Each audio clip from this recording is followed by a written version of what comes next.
Roughly 100 miles north of Los Angeles, California, near the western edge of the Mojave Desert, sits Edwards Air Force Base. This base was the starting point of the 1986 round-the-world flight of Dick Rutan's Voyager aircraft and the site of many early space shuttles. It also served as the test site for North American's rocket-powered X-15 aircraft in the 1960s and for the Bell X-1 airplane that blasted Captain Chuck Yeager through the sound barrier back in 1947. Established in 1933 as Muroc Lake Bombing and Gunnery Range, the base started out much smaller than it is today. After World War II, as jet aircraft entered military service, the air base expanded rapidly to accommodate ever more complex planes and flight tests. Near the middle of the current air base sits the remains of a business that once catered to some of America's most famous military and civilian pilots of the burgeoning jet age. The remains include a concrete swimming pool, a few wooden door frames, and a stone chimney. The business was called the Rancho Oro Verde Fly-In Dude Ranch, and later as the Happy Bottom Riding Club. The owner of the ranch was a tough-as-iron woman known as Pancho Barnes, and this is her story. Barnes was born in Pasadena, California, with the stately name of Florence Leontine Lowe on July 22, 1901. Thaddeus Lowe I, Florence's grandfather, had achieved fame as chief aeronaut of the Union Army's Balloon Corps during the American Civil War. During that conflict, he met a young German named Ferdinand, who had come to the United States to study lighter-than-air technology. The young German was none other than Count Ferdinand von Zeppelin, who became famous as his country's chief designer and builder of practical, rigid airships.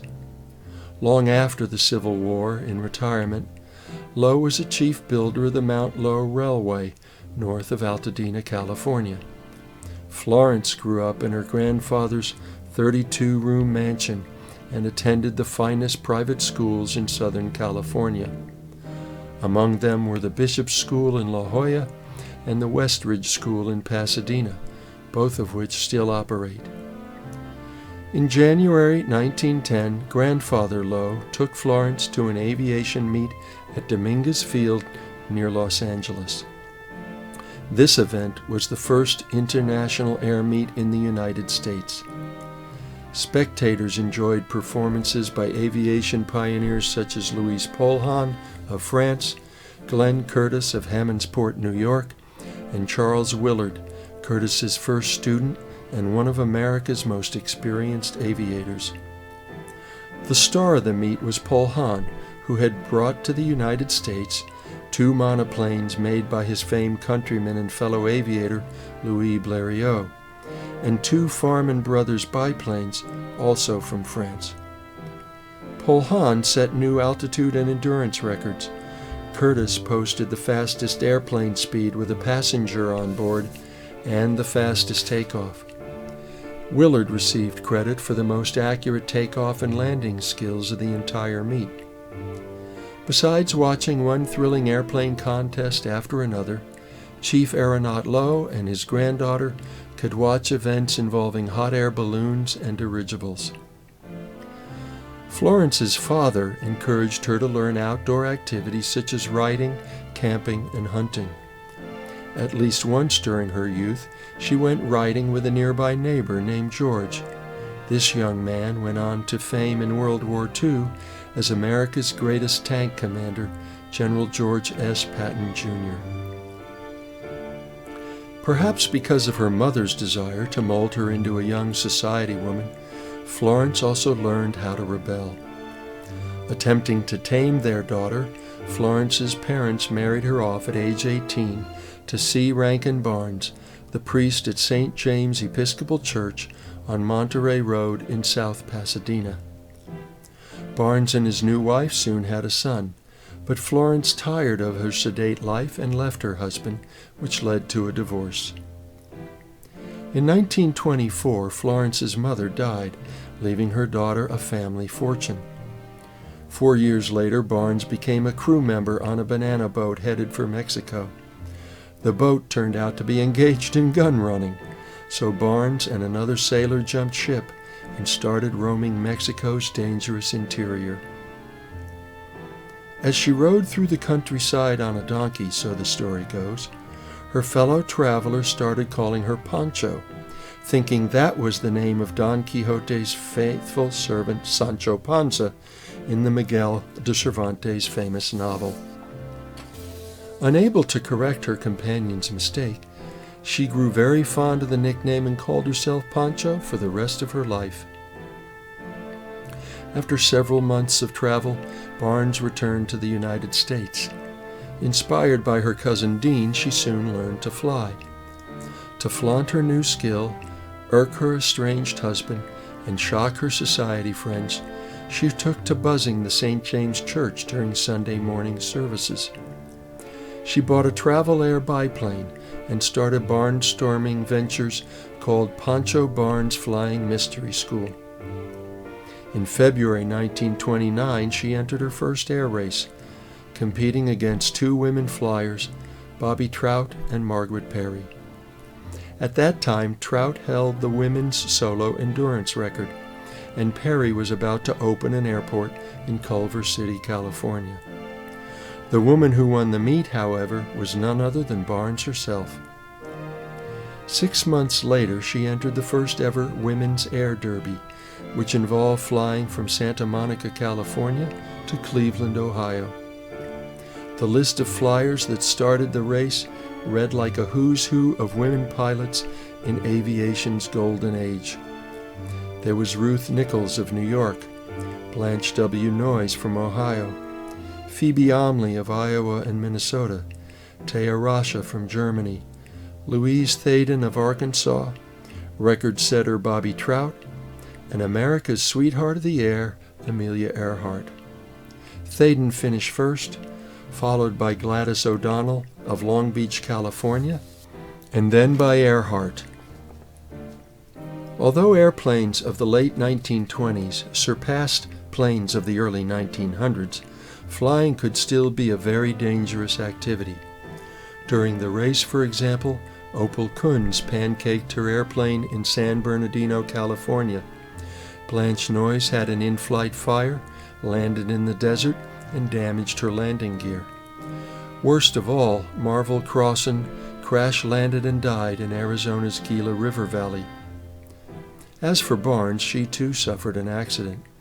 In Pecos, Texas, seeing the runway poorly in her tail-dragger airplane, she hit a truck, damaged her craft, and had to withdraw from the race. In 1930, however, Barnes experienced her best year as a flyer.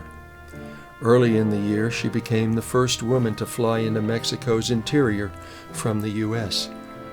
In August, she broke Earhart's speed record by flying nearly 200 miles per hour. Later that same month, she won the first Tom Thumb air race, which ran along the west coast of California. Winning races and setting records earned Barnes respect among both female colleagues and wider circles as well.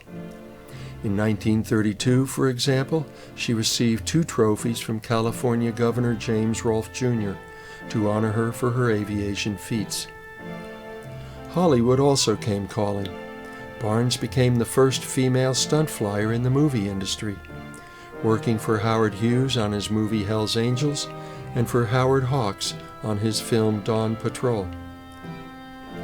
She made friends with one movie star after another. For example, Gary Cooper, Errol Flynn, Raymond Navarro, Duncan Ronaldo, and Tyrone Power, to name just a few. And since stunting was dangerous work, Barnes also helped organize a stunt flyers union. By the mid-1930s, poor money management combined with the Great Depression had depleted the coffers of the once sheltered Pasadena socialite. With what money she had, Barnes bought an 80-acre ranch in the desert near the Muroc bombing and gunnery range. To provide easy flight access to her place, she quickly laid out a small airport, traces of which still exist on the desert floor today. She started raising pigs and dairy cows, and then turned a profit by selling meat and milk to the bombing range. Within a few years, she owned nearly 370 acres and her dude ranch. This business included a restaurant, bar, dance hall, rodeo ring, swimming pool, and guest rooms. To attract more customers, Barnes hired pretty young women as hostesses. Rumors occasionally circulated among some Air Force brass that now she ran a whorehouse, but her employees and she repeatedly denied that such was the case. Many powerful visitors supported her claim, such as test pilot Chuck Yeager, future astronaut Buzz Aldrin, and Air Force Generals Jimmy Doolittle and H. Hap Arnold. According to one ranch employee, the name Happy Bottom Riding Club came from an incident involving General Doolittle, who returned from horse riding one day, declaring that he had a happy bottom. The phrase pleased Barnes so much that she started using it as an additional name for her desert business. With the advent of ever newer and faster aircraft, the Muroc facility, renamed Edwards Air Force Base in 1949, moved to take over Barnes' property. Pancho fought back, but hers was a losing cause. In 1953, a fire of unknown origin destroyed the ranch, and the Air Force eventually took possession of the land. After losing her place, Barnes moved to nearby Cantle, where she opened a restaurant, then later moved to Boron. Following a period of estrangement, she and the Air Force reconciled. She started receiving honors and awards befitting her achievements, and in 1968 started giving flight lessons. Nevertheless, after 4 marriages, a lifetime of drinking and smoking, and 2 cancer operations, Florence Leontine Lowe Barnes died alone in her 1-story stone house in Boron in 1975. Her only child, Billy, himself a pilot, flew over his mother's long-defunct riding club, scattering her ashes. Upon reflection, the nearest thing to a gravestone for this record-setting, hard-living, and much-loved flyer might very well be the stone chimney still standing near the middle of Edwards Air Force Base, 100 miles north of the City of Angels.